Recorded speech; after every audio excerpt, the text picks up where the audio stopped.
Welcome to Chapter 19, Local SEO Leasing Proposal. Now, in this chapter, I will be going over the exact proposal I use to get deals closed with clients. You will be getting a copy of my proposal to take over and white label it to your marketing agency.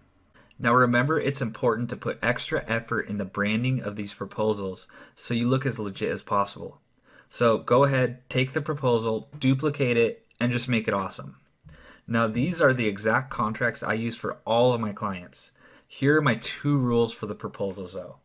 A, you never want to do any work for free. Don't fall down that hole. It's going to be a dark, dark hole. And B, you never want to do a deal on a handshake. Always get everything you talk about in writing. With that being said, let's get started. I'm going to be going over my leasing proposal with you guys step by step. And obviously the most important part is to close the clients.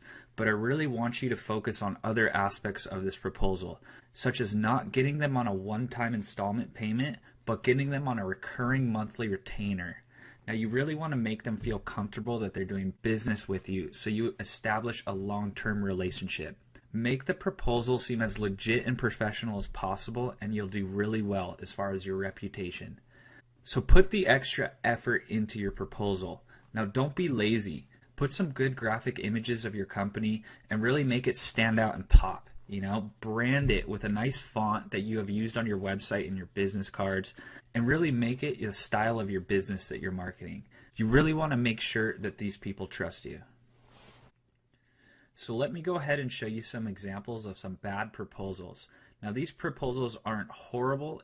It's just I feel like they're missing out on a lot of key aspects that could close clients better.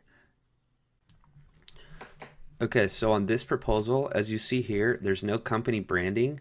All the text is bunched together and it just looks really amateur.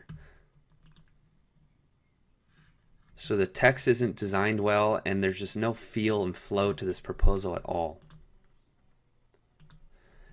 And check this out, the SEO packages, you don't want to confuse people with all the stuff you're going to do to the website.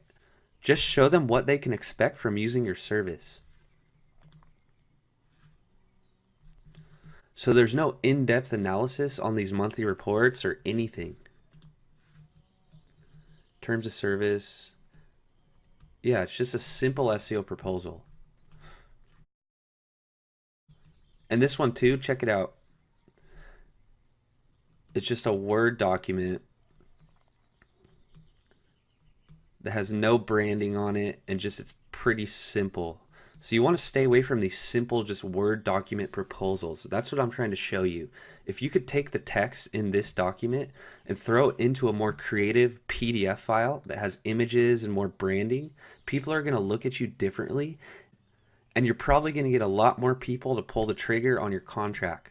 So that's why I say put some extra effort into your SEO proposals. Okay, so a good proposal should have the following. There should be a strong branded feel to it. There should be a contact phone number and an address at the beginning, at the end of the proposal. You should show live ranking reports throughout it so they get a feel of where this digital asset sits currently in the rankings. And you should throw in some kind of personal guarantee on the service you're providing. So if something happens to the asset, you can tell them that you're not just going to go and charge them if they're not getting the quality leads that they want. You just want to reassure to them that you're a trustworthy individual and that they want to do business with you.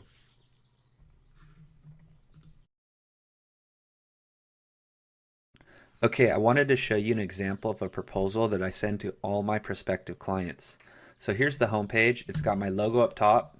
It's got a nice font here, an image of what they're expecting, some kind of Google Maps image.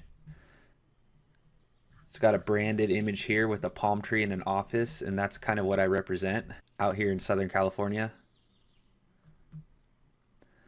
The next page is just a clean background page where it just describes your business and what you're all about. And this tells us who I am and what I do and all that stuff, just to build some credibility before you start to pitch.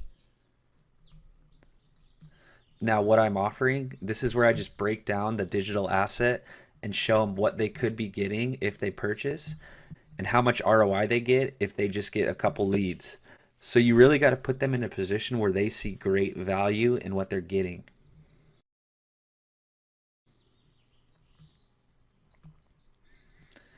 And then you want to show them some keywords that you've been going after. And what I like to do is show their website, and I like to show their competitors' websites and show the difference in data. So they're going to see where they compare to all their competitors, and 9 out of 10 times they're not going to like where they are, and they're going to want to take some kind of action.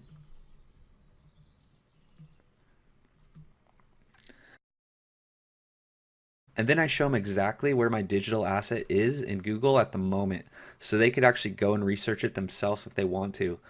But this provides so much value when they see an actual Google result and your digital asset is showing up first.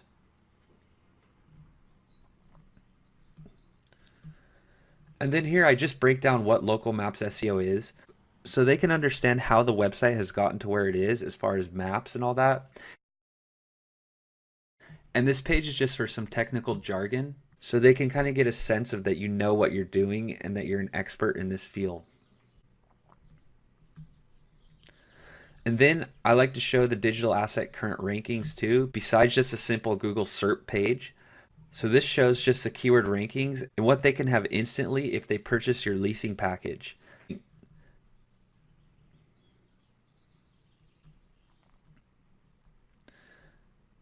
So this is the basic breakdown of the monthly payment plan, and they're just going to get a clear example of what they're going to be charged and that the charges are going to be on a monthly basis.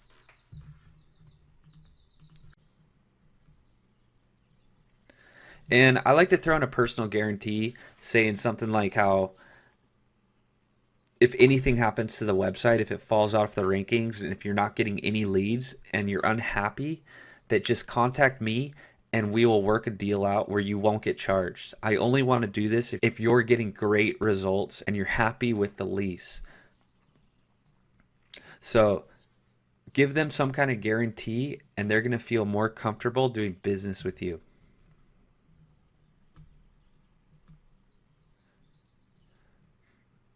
Now with the terms and conditions, this is where you got to get creative and just make sure you have everything written in stone that you promised the client so it's in the contract. And the last page is just the acceptance of the proposal, and this is where you both are just going to sign it. So there's an official contract signed. So if anywhere down the line, if they try and pull a fast one on you, you can show them that this is what they signed and you're collecting payments from them and all that stuff. And all that stuff. So this is my proposal. You see it's more branded out to me and it gives a more impact on the client that I know what I'm talking about, that I'm trustworthy, and that what I'm giving them actually works.